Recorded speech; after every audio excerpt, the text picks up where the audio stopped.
Regardez cette tour de verre brillante au cœur de la Silicon Valley. Depuis 40 ans, cette entreprise contrôle chaque affiche que vous voyez, chaque publicité qui vous influence, chaque création visuelle qui façonne notre monde. Mais aujourd'hui, l'empire tremble. Les créateurs se rebellent, les tribunaux s'activent et pour la première fois, Adobe fait face à une révolution qui pourrait bien détruire son monopole. Salut la team! Aujourd'hui, nous plongeons dans l'une des batailles les plus fascinantes du monde technologique.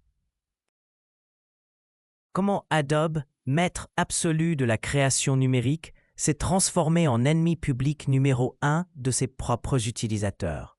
Cette histoire révèle les dangers mortels du monopole, l'arrogance fatale du succès et surtout pourquoi, parfois, ceux qui vous ont construit peuvent aussi vous détruire. Nous sommes en 1982. Deux ingénieurs brillants, John Warnock et Charles Geschke, claquent la porte du légendaire laboratoire Xerox PARC.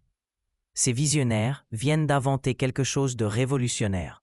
PostScript, un langage mathématique capable de traduire parfaitement ce que vous voyez à l'écran vers une imprimante. Imaginez l'époque où imprimer un simple document relevait du cauchemar. Les polices sautaient, les images se déformaient, chaque machine produisait un résultat différent. PostScript va révolutionner cette industrie chaotique. Mais nos deux fondateurs font face à un problème classique de l'innovation. Ils possèdent la technologie du futur, mais personne ne comprend son potentiel. Jusqu'à ce qu'un homme au col roulé noir entre en scène. Steve Jobs découvre PostScript et comprend immédiatement le génie de cette invention. Dans sa vision, les pièces du puzzle s'assemblent. Un ordinateur personnel, une imprimante laser et le moteur Adobe pour créer le lien magique entre les deux. Jobs intègre PostScript dans les imprimantes Apple et finance même Adobe. Sans le savoir, il déclenche la révolution de l'édition personnelle. Soudain, n'importe quel graphiste peut créer depuis son domicile des publications avec une qualité professionnelle. C'est comme si aujourd'hui, vous pouviez tourner un film hollywoodien avec votre smartphone et le projeter en IMAX.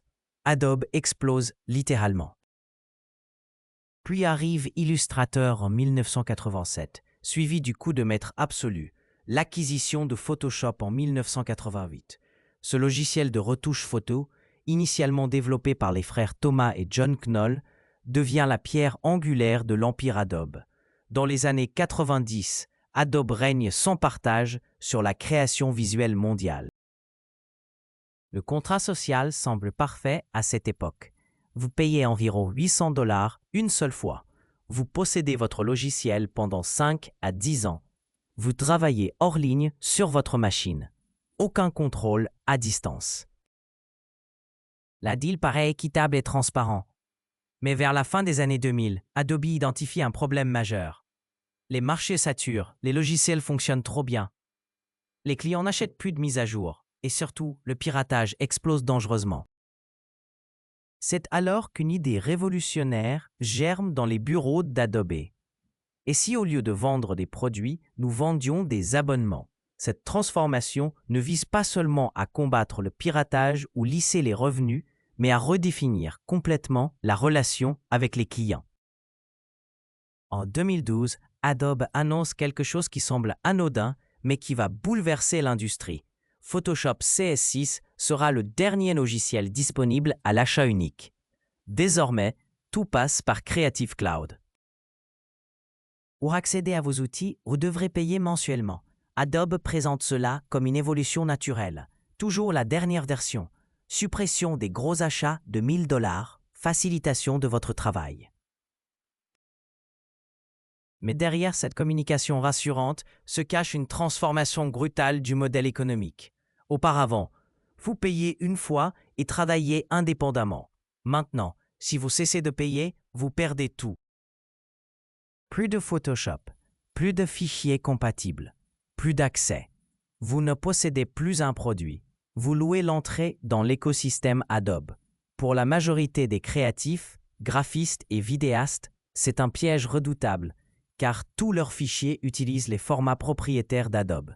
PSD, AI, INDD. Vous êtes coincé. Partir signifie perdre 10 ans d'archives. Travailler ailleurs implique de réapprendre d'autres outils. En business, nous appelons cela un coût de changement, si élevé que les clients restent même contre leur volonté. Les prix augmentent discrètement mais régulièrement, 1 euro par-ci, 2 euros par-là, jusqu'à atteindre parfois 60 à 90 euros mensuels pour un seul créatif indépendant.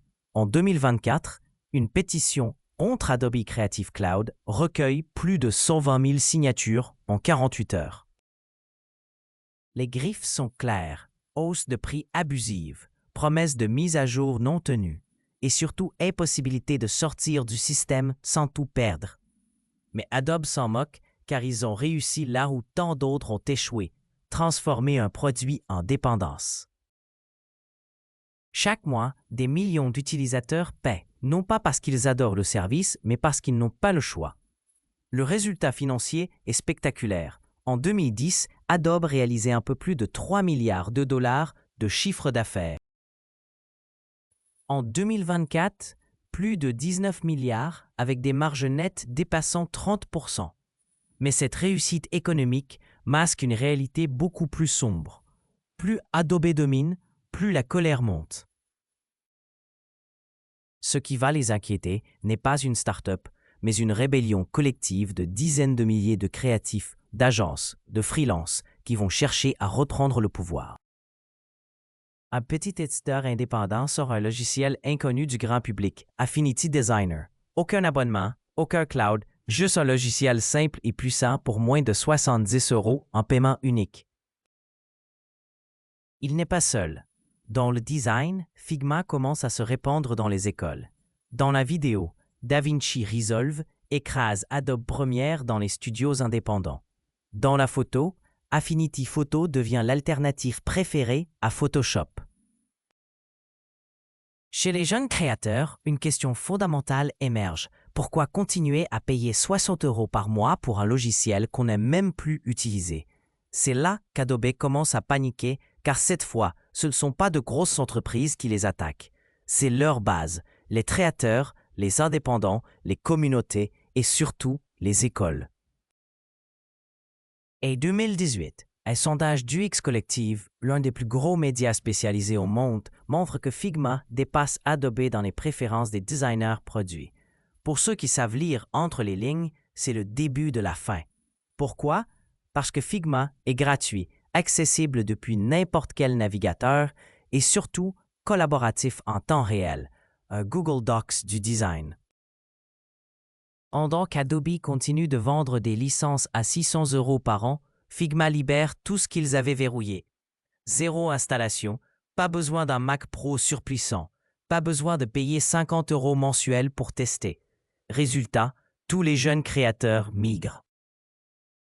Et 2020, Figma est déjà valorisé à plus de 2 milliards de dollars et Adobe comprend qu'ils ont peut-être laissé fuir une génération entière. C'est un cauchemar. Mais au lieu d'innover, Adobe choisit une autre solution, la seule qu'ils connaissent encore. Ils sortent le chéquier. En septembre 2022, Adobe annonce le rachat de Figma pour 20 milliards de dollars cash plus actions. Une somme délirante, 20 fois le chiffre d'affaires de Figma. Pourquoi un prix aussi fou? Parce qu'Adobe a paniqué. Il n'avait plus de marge de manœuvre.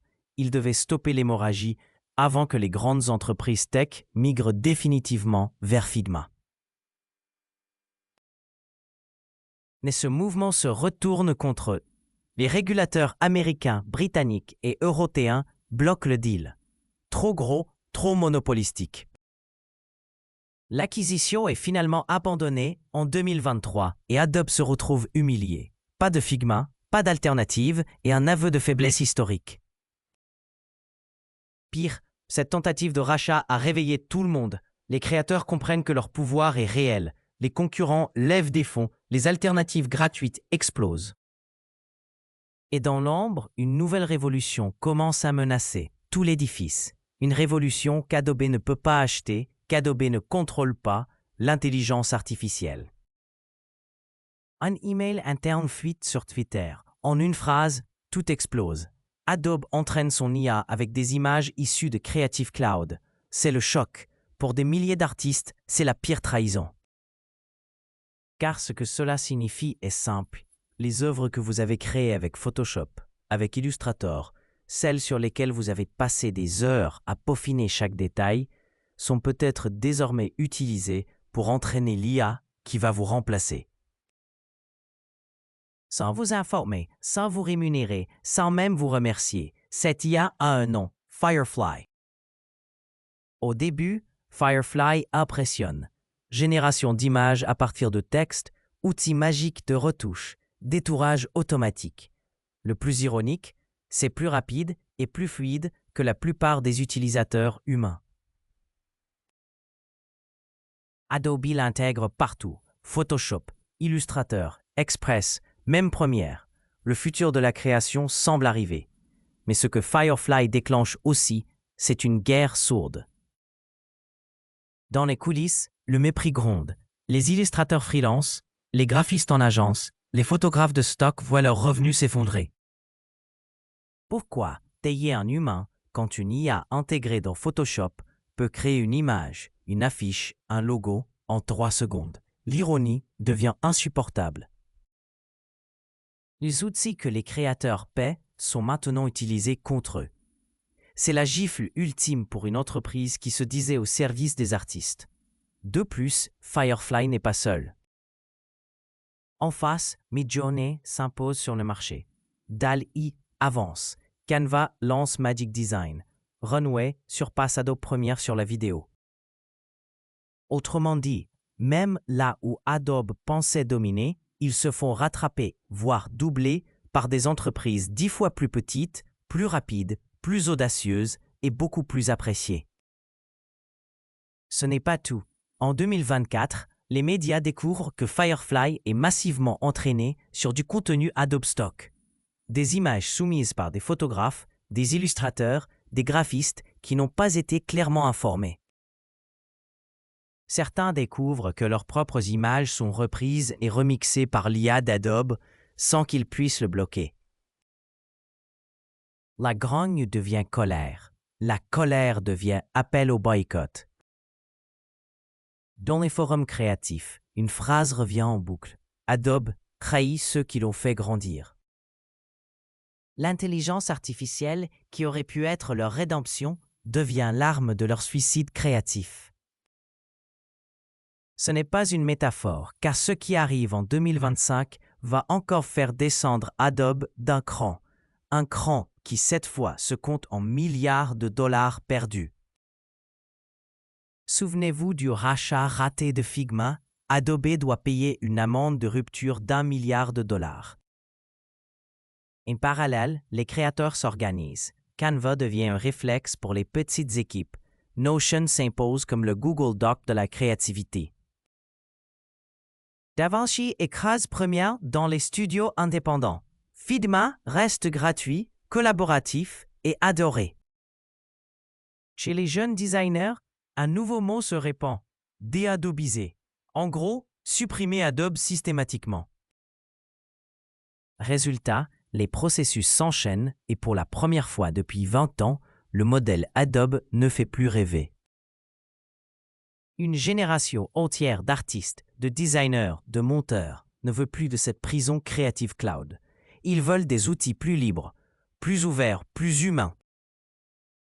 Adobe, au lieu de les écouter, a préféré les surveiller, les enfermer, les remplacer. Première leçon, ne jamais mépriser ceux qui vous ont construit. Adobe doit son empire aux créateurs, mais en les enfermant dans des abonnements toujours plus chers, en exploitant leurs données et en développant des IA pour les remplacer, ils ont trahi leur propre base. Deuxième leçon, trop contrôler, c'est perdre le contrôle. Adobe voulait verrouiller son écosystème. Mais à force de vouloir tout contrôler, ils se sont fragilisés. L'innovation aujourd'hui vient de l'ouverture, de l'adaptabilité des communautés. Quand vous construisez des murs trop hauts autour de vos utilisateurs, vous ne les protégez pas, vous les emprisonnez.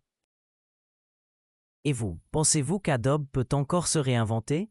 Ou le futur appartient-il déjà aux IA et aux outils alternatifs? Adobe va-t-il finir comme tant d'autres géants technologiques qui ont révolutionné leur industrie avant de se faire petit à petit voler leurs idées par leurs concurrents? Qui finalement les utilise mieux qu'eux? Cette histoire d'Adobe nous montre qu'aucun empire n'est éternel, surtout quand il oublie de servir ceux qui l'ont rendu possible.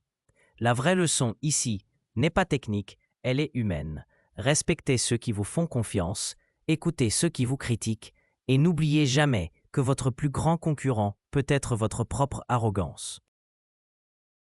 Dites-moi en commentaire ce que vous pensez de cette bataille et si vous utilisez encore les produits Adobe ou si vous êtes passé aux alternatives. La révolution créative ne fait que commencer et elle pourrait bien redéfinir tout ce que nous croyons savoir sur l'innovation et le monopole technologique.